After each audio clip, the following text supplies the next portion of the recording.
Case में support reactions decide करने के लिए हमने दो रूल्स पढ़े थे। क्विकली हम इन दोनों रूल्स को रिवाइज करते हैं and then we will move to today's lecture. Rules क्या थे कि whenever a support prevents translation of a body, यानी अगर कोई आपके पास जो रिजिड बॉडी है उस पे जो सपोर्ट लगी हुई है वो किसी डायरेक्शन में ट्रांसलेशन को प्रिवेंट कर रही है, तो once you remove that support आपको उस ट्रांसलेशन जहां रेस्ट्रिक्ट हो रही है उस एक्सिस के अलोंग एक अदर रिएक्शन फोर्स जो है वो मिल जाएगी। इसी तरह अगर कोई सपोर्ट रोटेशन को प्रिवेंट कर रही है तो once you remove that support, free body diagram बनाने के लिए चूंकि आप उस रिजिड बॉडी को आइसोलेट करते हैं, तो जब आप उस सपोर्ट को रिमूव करेंगे तो you are going to get a couple moment on that rigid body. तो ये दो रूल्स याद रखें whenever you are drawing the free body diagram, और जब आप सपोर्ट्स को रिमूव करें तो इन दोनों रूल्स के तहत आप सपोर्ट रिएक्शन जो है वो अपनी फ्री बॉडी डायग्राम पे शो कर रहे होंगे। तो इसमें हमने मुख्तलिफ तरह की सपोर्ट कल देखी थी। The first one was the roller support, जो कि ट्रांसलेशन एक एक्सिस के अलोंग रोक रही होती है। So once we remove this roller support we are going to get a support reaction in the direction of that axis जिसके along translation जो है वो प्रिवेंट की जा रही है। Then we studied pin support, और हमने देखा था कि जो पिन सपोर्ट है ये दो एक्सिस के अलोंग ट्रांसलेशन रोकती है। One is the x axis, the other one is the y axis. However the rotation about this pin is permitted. So आपके पास दो अदर फोर्सेस आती हैं along x and y axis as a reaction forces के तौर पे जब आप किसी भी पिन सपोर्ट को अपनी फ्री बॉडी डायग्राम के ऊपर मॉडल करते हैं। The third type of support जो हमने देखी थी that was a fix support. Fix support क्या करती है कि once you remove this fix support since it is preventing translation as well as rotation, तो आपको ये तीन रिएक्शन मिलते हैं, दो फोर्सेस और एक कपल मोमेंट रिएक्शन के तौर पे जो है वो मिल रहा होता है। Then we studied various types of support reactions which you may encounter while solving problems relevant to this topic, जिसमें सबसे पहले केबल सपोर्ट थी, देन अ वेटलेस लिंक था, उसके बाद रोलर सपोर्ट थी, रोलर और pin in a confined slot, rocker, smooth contact surface, then member pin connected, smooth pin. ये तमाम सपोर्ट्स हमने 10 के 10 सपोर्ट्स कल तफसील के साथ डिस्कस की थी। आई होप कि ये तमाम चीजें, ये सपोर्ट रिएक्शन जो है वो तमाम स्टूडेंट्स को क्लियर है। अगर आज का लेक्चर स्टार्ट करते हैं, जब आप फ्री बॉडी डायग्राम बना रहे होते हैं तो इंटरनल फोर्सेस की अगर हम बात करें तो उनको हम अपनी फ्री बॉडी डायग्राम पे शो नहीं करते। रीजन बीइंग के जो इंटरनल फोर्सेस होती हैं हम पहले भी पढ़ चुके हैं कि these internal forces occurs in equal and opposite collinear pairs, so their net effect is going to be zero. That's why those forces are not being shown on the free body diagram. तो हमेशा internal forces की अगर हम बात करें तो हम उनको अपनी फ्री बॉडी डायग्राम पे रिप्रेजेंट नहीं करते हैं। इसके अलावा अगर हम वेट की बात करें तो वेट आप अपनी फ्री बॉडी डायग्राम पे जो है वो शो करते हैं। वेट किस पॉइंट पे एक्ट कर रहा होता है? अगर हम रिजिड बॉडी की बात करें या किसी भी रिजिड बॉडी की बात करें तो वेट किस पॉइंट पे एक्ट करता है? सेंटर ऑफ ग्रेविटी के mid point, centre of gravity के ऊपर। Okay, if you have a symmetric rigid body, for example say this beam, so what should be the center of gravity of this beam? the mid point, sir. Basically center of area, isn't it? ठीक है, तो centre of area is basically this point. So आपके पास जो weight है it is going to act at this centre of gravity of the beam. So if you have a regular symmetric shape then the center of gravity is going to be at the center of area. However, in some cases if you have a rigid body which is not symmetrical, then for such a rigid body आपको जो है वो center of gravity की location जो है वो given होगी, आपको खुद फाइंड नहीं करनी होगी, बिकॉज अभी तक हमने वो मेथड नहीं पढ़ा कि centre of gravity irregular shapes का किस तरह फाइंड करते हैं। प्रोबेबली डायनामिक्स में हम वो टॉपिक कवर करेंगे, लेकिन अगर स्टैटिक्स के हवाले से कोई आपको इरेगुलर शेप दी जाती है तो उसका सेंटर ऑफ ग्रेविटी भी आपको दिया गया होगा और आप उसके ऊपर उस वेट को जो है वो शो कर सकते हैं। Is this point clear to all of you? Yes, sir. इसके अलावा कभी ऐसा भी होगा कि आपको प्रॉब्लम में वेट गिवन नहीं होगा, यानी आपको वेटलेस बीम जो है वो कही जा रही होगी या बीम का वेट इतना कम है as compared to the overall forces जो उस पे एक्ट कर रही है, तो फिर आप वेट को शो नहीं करेंगे। लेकिन वो प्रॉब्लम टू प्रॉब्लम वेरी करता है। अगर किसी प्रॉब्लम में आपको कहा जा रहा है कि वेट को निग्लेक्ट कर दें तो then you would not show the weight on that body. अगर वेट गिवन है तो फिर आप उसको डेफिनेटली अपनी फ्री बॉडी डायग्राम पे रिप्रेजेंट करेंगे। इसके अलावा इंटरनल फोर्सेज की हमने बात कर ली, वेट की बात करी। अब हम थोड़े से 4-5 मुख्तलिफ फ्री बॉडी डायग्राम बनाने के हवाले से एग्जांपल्स जो है वो देखेंगे ताकि थोड़ा सा आपको आइडिया हो जाए कि फ्री बॉडी डायग्राम कैसे बनाते हैं। उसके बाद फिर हम सपोर्ट रिएक्शंस और उनकी वैल्यूज जो है वो डिटरमाइन कर रहे होंगे। तो starting with example 5-1 in which a beam is being shown to you which is acted upon by a force of 1200 Newton acting downward. The beam has a mass of 100 kg and is being supported by a wall at point A. So once you are isolating this beam, free body diagram बनाने के लिए आप करते क्या है कि आप इस बीम को आइसोलेट करते हैं। सो आपने इस बीम के कनेक्शन सराउंडिंग से खत्म करने हैं। ये बीम सराउंडिंग से कहां-कहां कनेक्टेड है, क्या कोई बता सकता है? ए पे सर। और किस सपोर्ट ए के ऊपर है? सर 3 तरह की। नहीं, सपोर्ट तो फिक्स सपोर्ट है ना? ये सर फिक्स सपोर्ट है। तो फिक्स सपोर्ट को जब आप रिमूव करते हैं तो आपको रिएक्शन के तौर पे क्या मिलता है? सर 2 फोर्सेस और एक रोटेशन। So 2 forces और एक rotation. So we are going to draw those 2 support reaction forces as AX and AY. क्योंकि आपके पास ये जो फिक्स सपोर्ट है ये X और Y दोनों डायरेक्शन में ट्रांसलेशन को रोक रही है, तो हमने AX और AY सपोर्ट रिएक्शंस के तौर पे शो कर दिए। और इसके अलावा जिस तरह अभी बात हुई थी, जो फिक्स सपोर्ट होती है वो चूंकि रोटेशन को भी प्रिवेंट कर रही होती है, so once you remove this fix support आपको जो है वो रोटेशन भी मिलेगी, जिसको मैं MA से रिप्रेजेंट करता हूं, the couple moment. So these are going to be the support reactions at point A। इसके अलावा इस बीम के ऊपर आपने एक अदद फोर्स अप्लाई की हुई थी which is this 1200 Newton force, वो शो कर देंगे। और कुछ फ्री बॉडी डायग्राम पे जो आप समझते आना चाहिए? Weight sir. Weight. So weight किस पॉइंट पे 3 एक्ट करता है? 3 meter from the sort of A point या फिर B point पर तो आपने वेट को डाउनवर्ड शो कर लिया which is going to be 100 into 9.81. So is the free body diagram now complete? Sir इनको आप आइसोलेट नहीं करेंगे? किसको आइसोलेट करना था? आइसोलेट करके ही तो AX, AY और MA मिला है। ओके सर, मुझे लगा कि आप अलग-अलग करेंगे। ठीक। नहीं, मैंने वो दीवार हटाई है, यानी जो फिक्स सपोर्ट थी उसको रिमूव किया है, तो मुझे AX, AY और MA मिला है। अब नीचे जो सोल्यूशन है, इस सोल्यूशन में और जो हमने फ्री बॉडी डायग्राम बनाई है, इसमें क्या डिफरेंस नजर आ रहा है आपको? सर हमने वो दीवार नहीं, वॉल। ऑपोजिट लिया हुआ है डायरेक्शन। जी हाँ, हम जो बुक वाले ने सोल्यूशन किया उसमें AX का direction towards the negative x axis लिया है, लेकिन हम अपनी उसी अजम्पशन पे जाएंगे कि जो भी अननोन सपोर्ट रिएक्शंस हैं, they are always going to be assumed towards the positive axis, ठीक है? सो अगर फोर्स है तो वो पॉजिटिव एक्सिस के अलोंग होगी, अगर मोमेंट है तो वो काउंटर क्लॉकवाइज अज्यूम किया जाएगा। तो जो भी अननोन सपोर्ट रिएक्शंस हैं, they are going to be assumed towards the positive axis और पॉजिटिव डायरेक्शन अगर वो मोमेंट है, ताकि जब आप सॉल्व करें किसी भी चीज का साइन नेगेटिव आता है तो आप अपनी अजम्पशन को रिवर्स कर सकते हैं। अदरवाइज होगा क्या? अब देखें यहाँ इसने AX को नेगेटिव साइड पे अज्यूम किया बुक वाले ने, आपने सपोज सॉल्व किया इसको और AX की वैल्यू आपके पास नेगेटिव ही आ गई, तो वो क्या इंडिकेट करेगी फिर? सर AX से नेगेटिव पॉजिटिव साइड पे पॉजिटिव साइड पे, तो वो थोड़ा सा कंफ्यूजन नहीं हो जाएगा?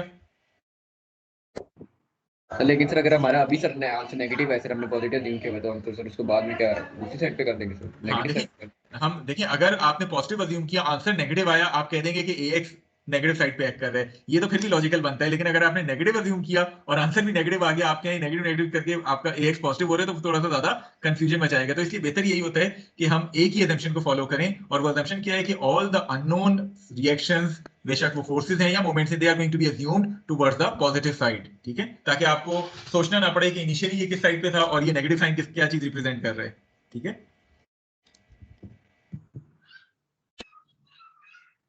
Okay, moving forward, example 5-2 की अगर हम बात करें, we need to draw the free body diagram of the foot lever shown. अब ये foot lever आपको इस जो ट्रैक्टर उसमें नजर आ रहा है, बेसिकली वो ये वाला foot lever है जिसको मैं ब्लू से शो कर रहा हूँ। So this is the foot lever जो आपको शो किया गया है ब्लू कलर से।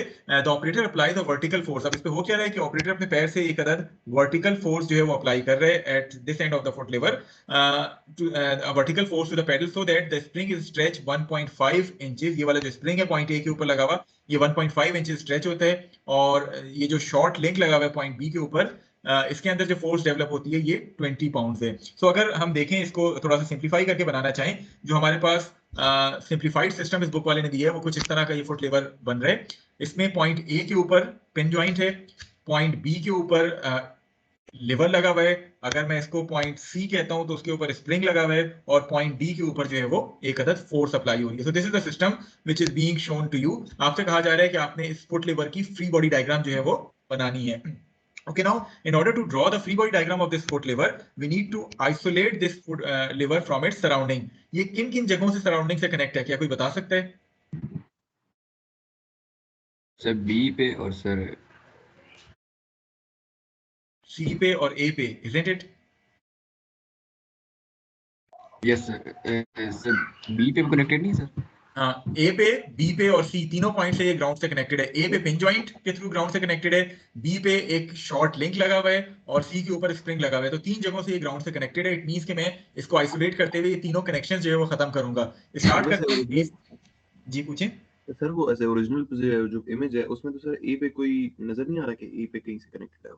नहीं, ई पे देखें, ए के ऊपर ये पिन जॉइंट ही लगा हुआ है ओरिजिनल फिगर में भी, वो शायद आपके लिए इतना विजिबल नहीं है, इसलिए उसने ये सिंप्लीफाइड सिस्टम आपको ड्रॉ करके दे दिया है बुक में। सही सर, ठीक है, तो ये तो जस्ट एक एक्चुअल पिक्चर है, इसका सिंप्लीफाइड सिस्टम करके उसने ये आपको शो कर दिया है, जो कि ज्यादा क्लियर पिक्चर दे रहा है आपको। ठीक है, ओके, पॉइंट ए के ऊपर चूंकि पिन कनेक्शन है, तो पिन कनेक्शन पे आप जब रिमूव करते हैं तो क्या रिएक्शन फोर्सेस मिलती हैं? दो फोर्सेस मिलती हैं, x पर y एक्सिस पे। दो फोर्सेस मिलती हैं, one is along the x axis जिसको से मैं ए एक्स से रिप्रेजेंट करता हूं, the other one is the reaction force along y axis, तो मैंने इसको ए वाई से रिप्रेजेंट कर दिया। ओके, इसके अलावा जब मैं पॉइंट सी का कनेक्शन खत्म करूंगा जो स्प्रिंग लगा हुआ है, तो मुझे क्या मिलेगा? Spring force. मुझे स्प्रिंग फोर्स मिलेगी। सो मैं इसको एफ स्प्रिंग के तौर पे रिप्रेजेंट कर देता हूं। पॉइंट बी के ऊपर क्या लगा हुआ है?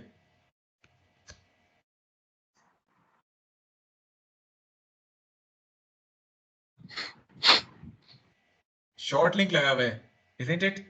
तो जब मैं इसको रिमूव करूंगा मुझे क्या मिलेगा? फोर्स मिलेगी। फोर्स मिलेगी FB।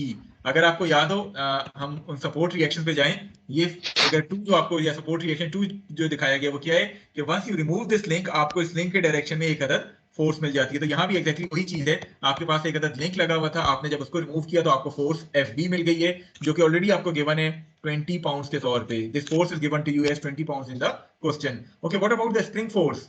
क्या ये नोन है हमें?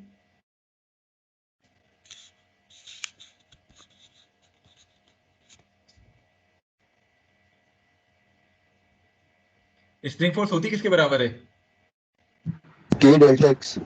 K delta x. So K आपको गिवन है 20 पाउंड्स पर इंच, डेल्टा x आपको गिवन है which is 1.5 inches, so 20 into 1.5 will give you this spring force to be equal to 30 pounds. So आपके पास एक तरह से FB 20 pounds, F spring 30 pounds, AX, AY और ये अप्लाइड फोर्स, ये सारी चीजें फ्री बॉडी डायग्राम पे आनी चाहिए।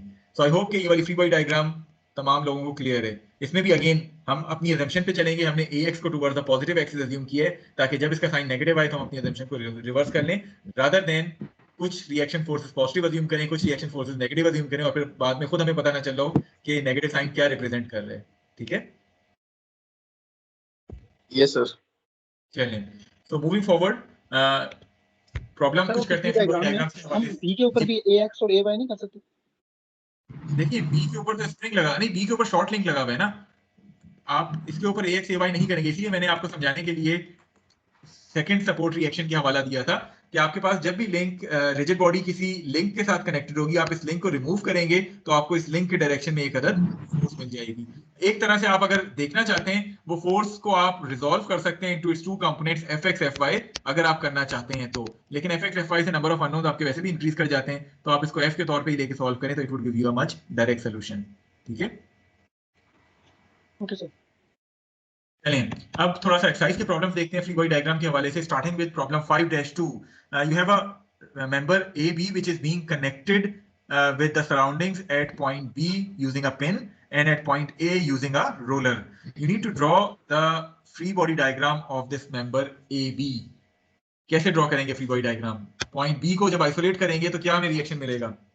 दो फोर्सेस, तो दो फोर्सेस मिल जाएंगे। दो फोर्सेस मिल जाएंगी, one is BX, the other one is BY। Point A के ऊपर रोलर लगा हुआ है तो रोलर को हटाएंगे तो हमें क्या रिएक्शन मिलेगा? एक परपेंडिकुलर फोर्स, एक परपेंडिकुलर फोर्स मिल जाएगी to this incline plane. Suppose मैं इसको नॉर्मल रिएक्शन A के तौर पे जो है वो रिप्रेजेंट कर रहा हूं, that is normal reaction at A। आप चाहें तो किसी भी अल्फाबेट से इसको रिप्रेजेंट कर सकते हैं, बट जनरली हम इसको नॉर्मल रिएक्शन कहते हैं, सो N के तौर पे इसको रिप्रेजेंट करते हैं और चूंकि वो A पॉइंट है तो हम इसको NA के तौर पे रिप्रेजेंट कर देते हैं। तो ये तो आपके पास रिएक्शन फोर्सेज आ गई। इसके अलावा आपके पास एक अदद अप्लाइड फोर्स थी जो कि 390 पाउंड्स की थी, इस डायरेक्शन में एक्ट कर रही थी। इसके अलावा एक अदद अप्लाइड मोमेंट थी जो कि 800 पाउंड फुट थी ना काउंटर क्लॉकवाइज डायरेक्शन। तो ये चार चीजें आपने शो करनी है, पिन B के रिएक्शंस, A के reaction, applied force, applied moment. Now the free body diagram is complete. अब ये बताएं कि इसमें वेट हमने नहीं शो किया बिकॉज क्वेश्चन में कहीं वेट का जिक्र नहीं था। अगर तो वेट का जिक्र होता तो डेफिनेटली हमने वेट को भी इसके सेंटर ऑफ ग्रेविटी पे शो करना था। ठीक है, सर ये जो Yes, मोमेंट sir. शो की है, ये अगर बॉडी मतलब कि रोटेट करे तो किस तरह करेगी? वो तो वहां से कनेक्टेड है बी पे। देखिए कनेक्टेड तो है B के ऊपर, पिन कनेक्टेड है ना। पिन कनेक्टेड अगर कोई चीज हो तो हमने इससे पहले भी बात की थी, पिन कनेक्शन अगर हो तो वो रोटेशन को तो परमिट करता है या नहीं करता?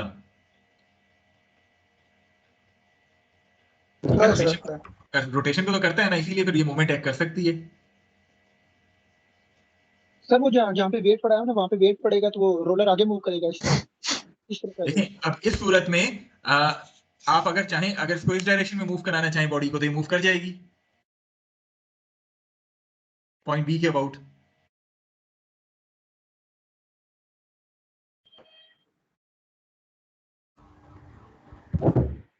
देखिए पॉइंट B के ऊपर तो पिन जॉइंट लगा हुआ है ना, तो रोटेशन तो इस पॉइंट B के अलोंग परमिटेड है।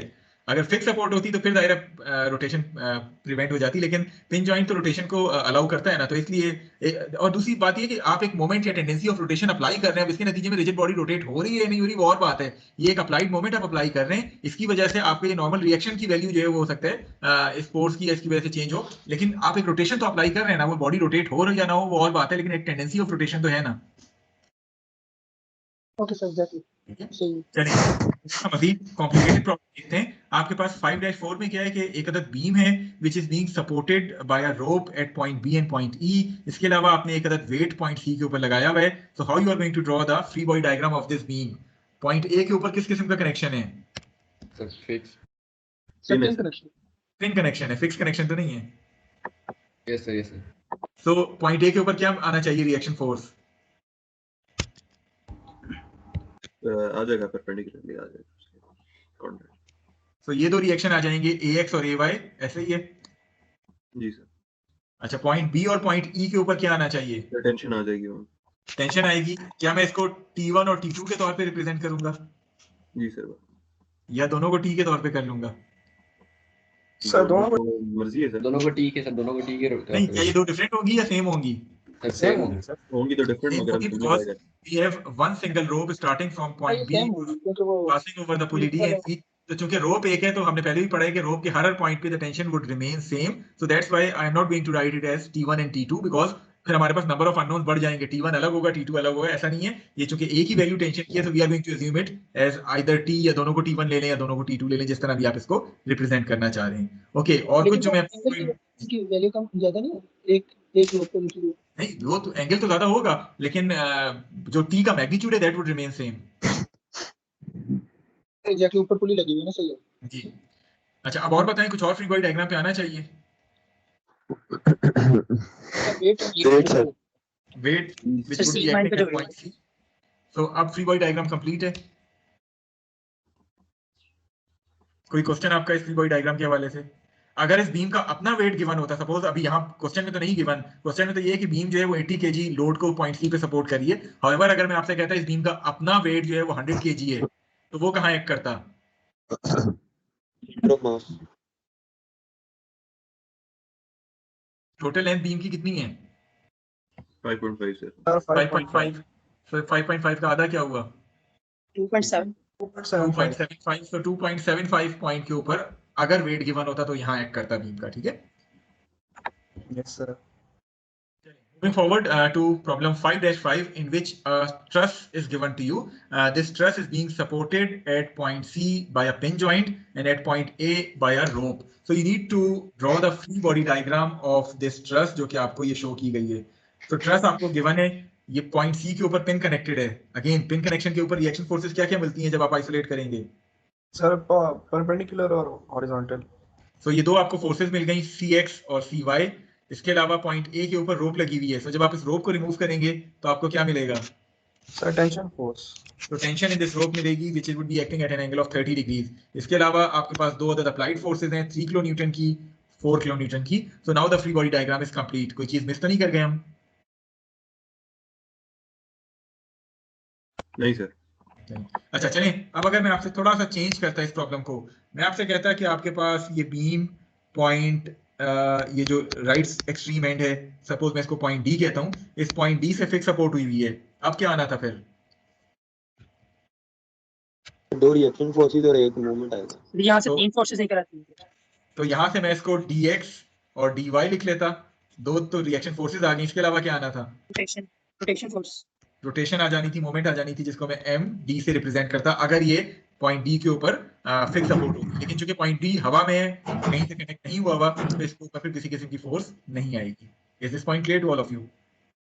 यस सर अच्छा चलें, अब अगर मैं थोड़ा सा चेंज कर देता, मैं आपसे कहता कि जो पॉइंट डी है, now this point D which is this particular point, ये रोलर सपोर्ट है इसके ऊपर। अब क्या आना था? सर इस पे नॉर्मल कोई फोर्स आ जाए। वर्टिकल रिएक्शन फोर्स तो इसके ऊपर इस सूरत में एक अदर वर्टिकल रिएक्शन फोर्स आ जाता है, जिसको मैं डी वाई कह लूं, एंड डी कह लूं, जो भी रिप्रेजेंट करना चाहूं। ठीक है, तो डिपेंड करता है कि आपके पास वो रिजिड बॉडी कहां से कनेक्टेड है। जो आप कनेक्शन रिमूव करते जाएंगे, हम उन्हीं दो रूल्स को फॉलो करते जाएंगे। अब देखिए, आपको किसी सूरत याद करने की जरूरत नहीं है कि कौन सा रिएक्शन कहां आना चाहिए। आप वो दो जनरल रूल्स याद रखें जो आपको मैंने आज के लेक्चर में भी स्टार्ट में दिखाए और कल भी दिखाए थे, कि जब कोई सपोर्ट रिएक्शन ट्रांसलेशन को प्रिवेंट कर रहे हैं, जब आप उस सपोर्ट को रिमूव करेंगे तो you are going to get a force as a reaction force के तौर पे। जब कोई सपोर्ट रिएक्शन रोटेशन को प्रिवेंट कर रहा है तो फिर आपको मोमेंट भी मिलेगा। ठीक है, तो ये दो रूल्स याद रखें, इंशाल्लाह आपकी फ्री बॉडी डायग्राम हमेशा सही बनेगी। चलें फाइनल मेरे ख्याल में यही आखिरी प्रॉब्लम है 5-8 थोड़ा सा इसके हवाले से बताएं। We need to draw the free body diagram of this member A B C. आपके पास ये जो मेंबर है ए बी सी ये सराउंडिंग के साथ 3 जगहों से कनेक्ट है। पॉइंट सी के ऊपर एक शॉर्ट लिंक लगा हुआ है सी डी, पॉइंट बी के ऊपर रॉकर है और पॉइंट ए जो है उसके ऊपर एक कॉलर लगा हुआ है जो कि इस रॉड के ऊपर 45 डिग्रीज के ऊपर मूव कर सकता है। So once we are isolating this member A B C, इसके ऊपर क्या क्या रिएक्शन फोर्सेस आनी चाहिए? सबसे पहले पॉइंट सी के ऊपर क्या रिएक्शन आएगा? सर सिर्फ फोर्स आ जाएगी इन the direction of this link. तो इसको मैं फोर्स सी डी कह देता हूं क्योंकि एक शॉर्ट लिंक लगा हुआ है। जब आपने पॉइंट सी को आइसोलेट किया तो ये लिंक हटाया, लिंक हटाने के नतीजे में आपको फोर्स ऑफ दिस लिंक मिल गई in the direction of that link. Okay, point B के ऊपर रॉकर लगा हुआ है, क्या रिएक्शन मिलना चाहिए?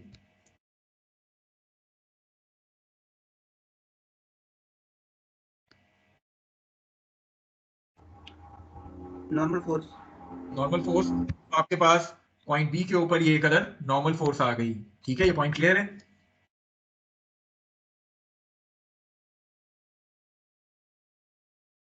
What about point? Yes sir. Point A के ऊपर क्या रिएक्शन मिलना चाहिए? सर कॉलर के परपेंडिकुलर एक रिएक्शन फोर्स लगी। कॉलर के परपेंडिकुलर एक फोर्स मिल जाएगी। चले मैं इसको एन ए कहता हूं।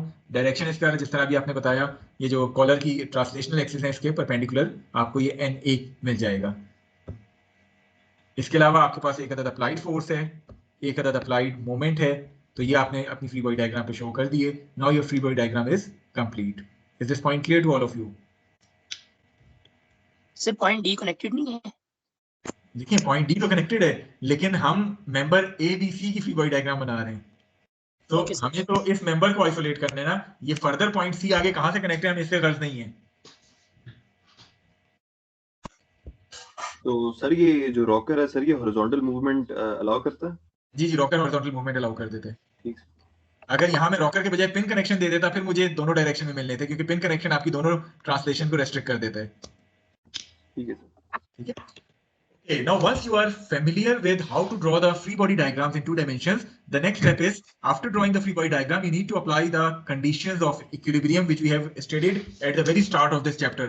Those 2 conditions, अगर आपको याद हो, वो क्या थी कि there shouldn't be any unbalanced force acting on the rigid body as well as there shouldn't be any unbalanced moment acting on that rigid body in order for that rigid body to be in equilibrium. So for equilibrium, ये 2 conditions थी जो कि आपको apply करनी थी rigid body के ऊपर। अगर ये दोनों कंडीशंस फुलफिल होती हैं तो then we can say that rigid body is going to be in equilibrium. क्योंकि हम 2 डायमेंशन में कर रहे हैं तो हमने किया क्या है कि इस समेशन एफ वाली इक्वेशन को इसके स्केलर टर्म्स में लिख लिया। Summation F x should be equal to 0, summation F y should be equal to 0, और मोमेंट वाली टर्म को हम क्लॉकवाइज या काउंटर क्लॉकवाइज मोमेंट के तौर पे सम करेंगे, but the overall sum of the moment should also be equal to 0. So these are the 3 scalar equations which are going to be applied on each and every rigid body जिसकी आपने free body diagram बनाई है in order to find the support reactions.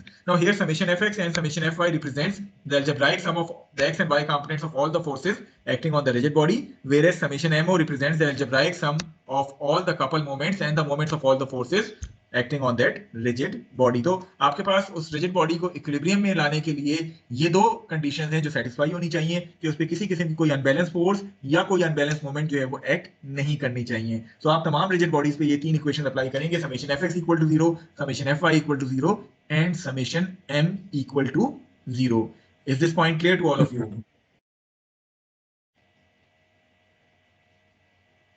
Ji sir clear. Yes sir. Clear है। अच्छा, अब क्योंकि आपके पास 3 इक्वेशंस हैं, for how many unknowns you can solve these equations? Sir 3 unknowns. For 3 unknowns, क्योंकि अगर आपके पास अननोन्स 3 से ज्यादा है, मतलब 4 अननोन्स हैं या 5 अननोन्स हैं, then the system would become determinate और आप फिर जो है वो उसको यूनिक सोल्यूशन नहीं कर सकते। सो इन स्टैटिक्स एंड डायनामिक्स आपको जितनी भी प्रॉब्लम्स गिवन होंगी वो एक यूनिक सोल्यूशन दे रही होंगी, यानी आपके नंबर ऑफ अननोन्स जो है वो नंबर ऑफ इक्वेशंस के बराबर होंगे। तो चूंकि यहाँ 3 अननोन्स हैं तो मैक्सिमम 3 इक्वेशन है तो मैक्सिमम आप 3 अननोन्स के लिए इसको सॉल्व कर सकते हैं। इन केस के कहीं आपको 4 अननोन्स नजर भी आते हैं तो जरा गौर से उस प्रॉब्लम को देख लें, कहीं ऐसा तो नहीं है कि एक अननोन कोई स्प्रिंग फोर्स हो जिसको आप स्प्रिंग फोर्स के फॉर्मूले से जो है वो निकाल सकते हो और अपने सिस्टम को 3 अननोन्स और 3 इक्वेशंस पर रिड्यूस कर सकते हो। तो कोशिश करें कि अगर कुछ ऐसा है तो आप स्प्रिंग फोर्स को F इक्वल टू के एक्स की मदद से स्प्रिंग फोर्स के फॉर्मूले की मदद से निकाल लें ताकि आपके अननोन्स आपकी इक्वेशंस के बराबर जो है वो हो जाएं। So these set of equations are going to be used for the solution of various support reactions। और आपके पास एक तो ये set of equation है जो कि probably 99% प्रॉब्लम्स पे आप यही सेट ऑफ इक्वेशंस जो है वो अप्लाई कर रहे होंगे for finding the support reactions. However there are two alternate set of equations as well. The first alternate set of equations, equilibrium equations, is shown to you here कि आप बजाय दो फोर्स एक मोमेंट अप्लाई करने के आप एक force और दो मोमेंट जो है वो अप्लाई कर दें. And the third alternate solution is कि आप बजाय फोर्स अप्लाई करने के आप तीन डिफरेंट पॉइंट्स के अलोंग मोमेंट की इक्वेशन को सम कर दें, आपको जो है वो अपने अननोन्स की तादाद मिल जाएगी. लेकिन जिस तरह मैंने कहा कि majority of the solutions, majority of the question जो है वो आपके इस फर्स्ट सेट ऑफ इक्वेशंस के साथ सॉल्व होंगे जिसमें आप समेशन fx, समेशन fy और समेशन m कर रहे होंगे. हाउएवर कुछ सिचुएशंस ऐसी भी आएंगी कि अभी जैसे हम एक प्रॉब्लम सॉल्व करेंगे आज के इसमें जिसमें आप देख रहे होंगे कि बजाय मैं fx और fy लेने के अगर मैं fx ले लूं और 2 पॉइंट्स के अबाउट मोमेंट ले लूं या फोर्स ना लूं, तीन डिफरेंट पॉइंट्स के अबाउट जो नॉन कोलिनियर है उनके अबाउट मोमेंट ले लूं, तभी मुझे सपोर्ट रिएक्शंस मिल सकते हैं. लेकिन बहरहाल वो इक्वेशंस तीन ही होंगी. आपको मैक्सिमम तीन अननोन्स के लिए आप उन तीन इक्वेशंस को सॉल्व कर सकते होंगे. Is this point clear to all of you?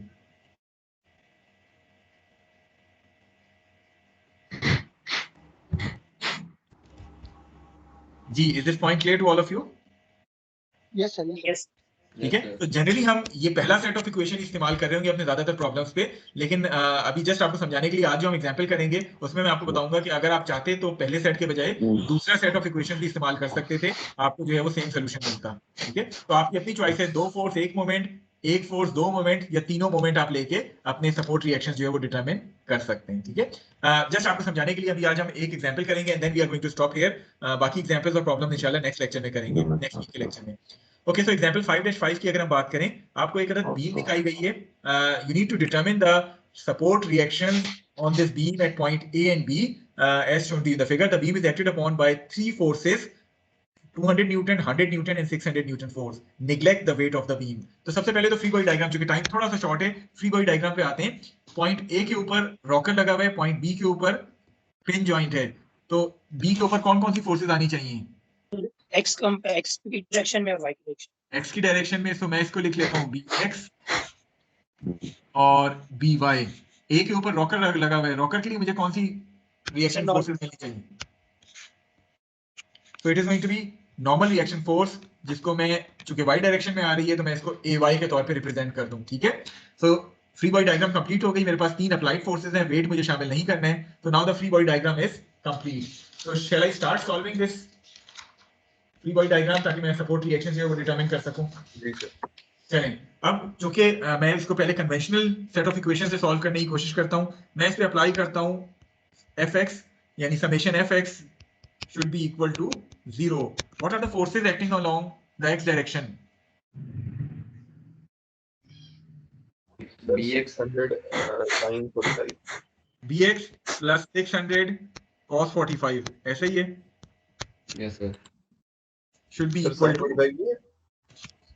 आप x डायरेक्शन में सम कर रहे हैं. एंगल कहां से गिवन है आपको? ठीक सर.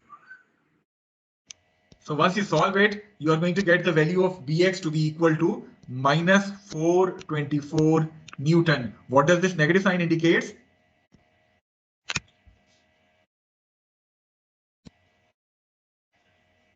जी, मैं इसकी सर पॉजिटिव साइड पे डायरेक्शन में नेगेटिव पे लेंगे.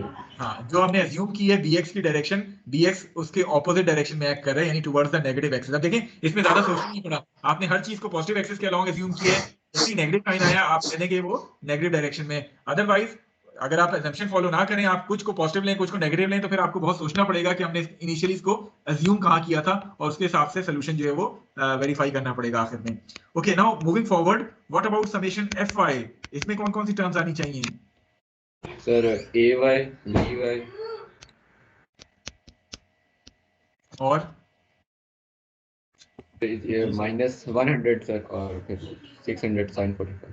Okay, minus 100 minus 600 sin 45. minus 600 sin 45. Anything else? Sir What about this? minus 200.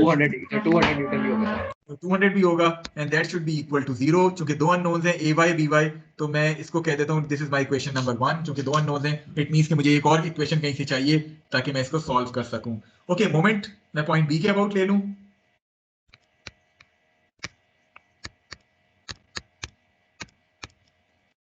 So summation moments about point B equal to 0.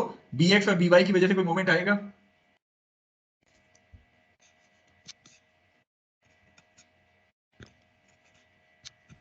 नहीं सर 200 न्यूटन फोर्स की वजह से कोई मोमेंट आएगा? नहीं आएगा सर। नहीं आएगा नहीं सर आएगा। ओके 100 न्यूटन की वजह से कितना मोमेंट आएगा? मोमेंट आर्म कितना है 100 न्यूटन वाली 100 फोर्स into का? 2 सर 100 into 2 क्लॉकवाइज है काउंटर क्लॉकवाइज है? Counter clockwise. काउंटर क्लॉकवाइज है, सो पॉजिटिव साइन डालें या ना डालें पहली टर्म में कोई इशू नहीं है। ओके ay की वजह से मोमेंट आएगा? जी सर 7 मीटर। कितना परपेंडिकुलर डिस्टेंस है? 7 metre 7 clockwise counter clockwise? Clockwise sir. Clockwise, so negative sign आपने डाल दिया। ओके 600 sin 45 की बात करते हैं, which is the y component. Perpendicular distance कितना है? Sir 5 5 clockwise counter clockwise? Counter clockwise. Counter clockwise, so I'm going to include it with a positive sign. What about the x component 600 cos 45? Would it create any moment? नहीं sir, Are you sure? बल्कि sir करेगा। ठीक है करेगा क्योंकि perpendicular distance आ रहा है, although कम कर परपेंडिकुलर डिस्टेंस है तो मोमेंट की वैल्यू कम आएगी, which is this 0.2 perpendicular distance. Clockwise होगा काउंटर क्लॉकवाइज होगा? क्लॉकवाइज होगा सर। क्लॉकवाइज होगा, so I'm going to include it with a negative sign. कोई टर्म हम भूल तो नहीं गए? यही चार टर्म्स आनी चाहिए। bx नहीं होगा सर? bx क्यों होगा? bx तो b पॉइंट से पास नहीं हो रहा। तो इसे वो 0 हो गया। ठीक है, तो ये चार टर्म्स हमारी मोमेंट इक्वेशन में आएंगी। So once I am going to solve it, I am going to find the value of ay, एक ही अननोन है ay, so I am going to get the value of ay to be equal to 319 newton. सो by putting the value of ay in equation number 1 would give me the value of by to be equal to 405 Newton. तो ये मेरे पास तीन अदद support reactions हैं जो कि आ गए हैं। Is it clear to all of you?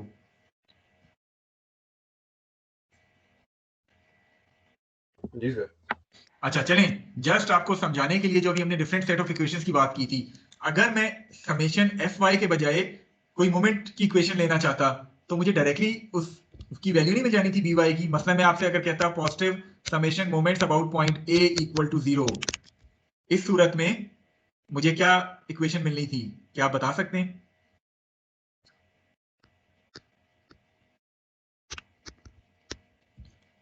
So 100 into 5 with a negative sign, 200 into 7 with a negative sign, ऐसा ही है। b sin theta into 2 इसके अलावा आपके पास आना था 600 600 sin 45 into 2 sin 45 into 2 और पॉजिटिव नेगेटिव